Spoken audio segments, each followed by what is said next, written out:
In this video I'm going to show you how to change a rear cassette on a bicycle. This will apply to road bikes and mountain bikes. This is something that you really need to do about every year or two. If you replace your chain often enough, typically the cassette will not wear as fast. But if you wait too long to replace your chain and it gets too stretched out, the cassette's going to stretch with it, and you need to replace your cassette when you replace the chain.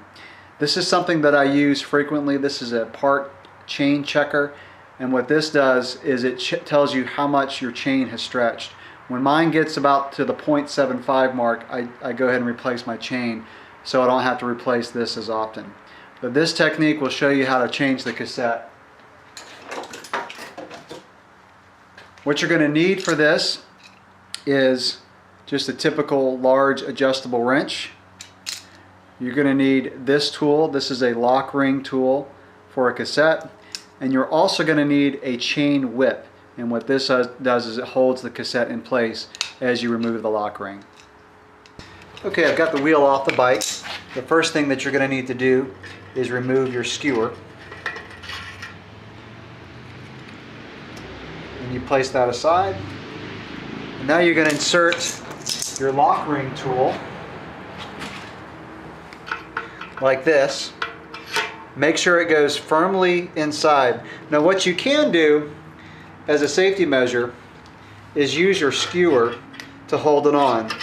Now this one has kind of that bar that protrudes, so I can't do that, and I don't need to. But if it's the older style tool or a different kind that does not have this, I recommend using your skewer to hold the lock ring tool on while you remove it so it doesn't slip out and strip your lock ring. So now I'm going to take my chain whip and I put it on one of the larger cogs, and that holds it in place while I remove the lock ring. So it's a typical counterclockwise rotation, and I'm going to use my wrench to get the lock ring loose, and then I can just do the rest with my hand. Take off the lock ring and then just pull the cassette off. Now usually you'll have several teeth that you remove, and sometimes it's easier to take them off one by one.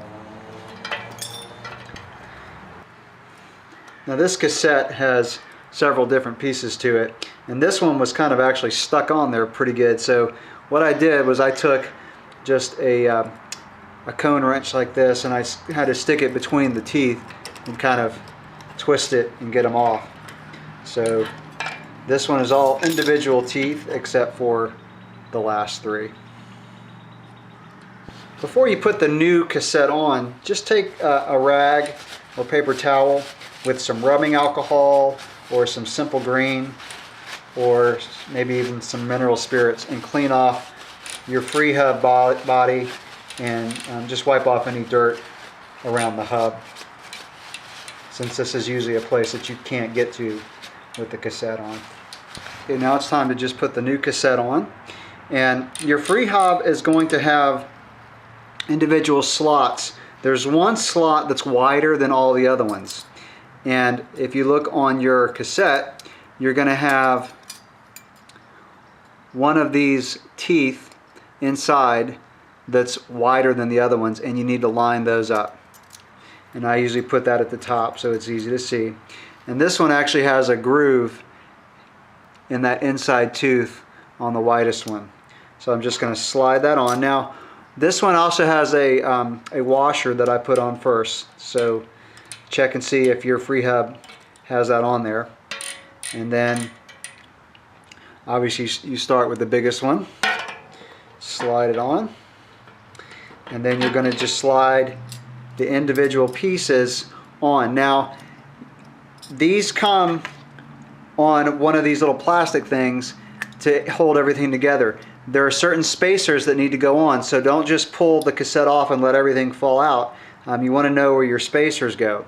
For instance, this first individual cog does not need a spacer, so I just slide that on by itself. Now the next one requires a spacer, and I just keep putting these on the free hub body one by one, adding the spacer if that's next.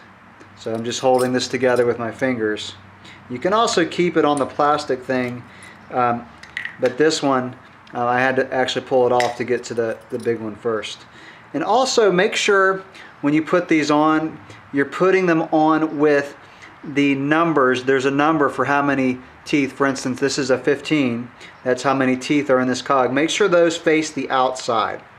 Okay, if you keep them together with your finger and put them on in order, they'll be like that, but just make sure you don't turn those around. Keep the numbers facing the outside. And just put these on one by one. Alright, I've got all the cogs on. Now it's just time to take the lock ring and put that on. So I just kind of lay it on there. Then I take my lock ring tool, spin it, and it's really important to make sure you don't cross thread the lock ring. If it starts to feel funny, and if you've worked in a shop long enough, you've probably cross threaded something and you know what it feels like. It kind of starts to get harder to turn, but it's not at the end. So just pay attention that you don't cross thread that lock ring into the free hub body, because that would destroy the free hub body, at least that outside part. So just make sure you pay attention to that. Okay, now that I've gotten the lock ring pretty much as tight as I can get it with my hand, just take your adjustable wrench or whichever one you use on this lock ring tool, tighten it down. This does not have to be crazy tight. You're going to feel it kind of ratchet as those teeth grab inside the lock ring. I would say maybe about 8 to 10 Newton meters is about all you're going to need. And when you're done, the teeth, the cogs should not have any play in them. Okay, if they do, that means the lock ring may have been cross-threaded and is not on there completely. Again, it should go on smoothly. If you feel it start to grab in a weird way, back off the lock ring tool, go again until you get a smooth engagement, and get it hand tight, and then finish it up with a wrench. So that's it. I've got my new cassette on. I'm just going to put my skewer back in, put the wheel back on the bike, and I'm ready to ride.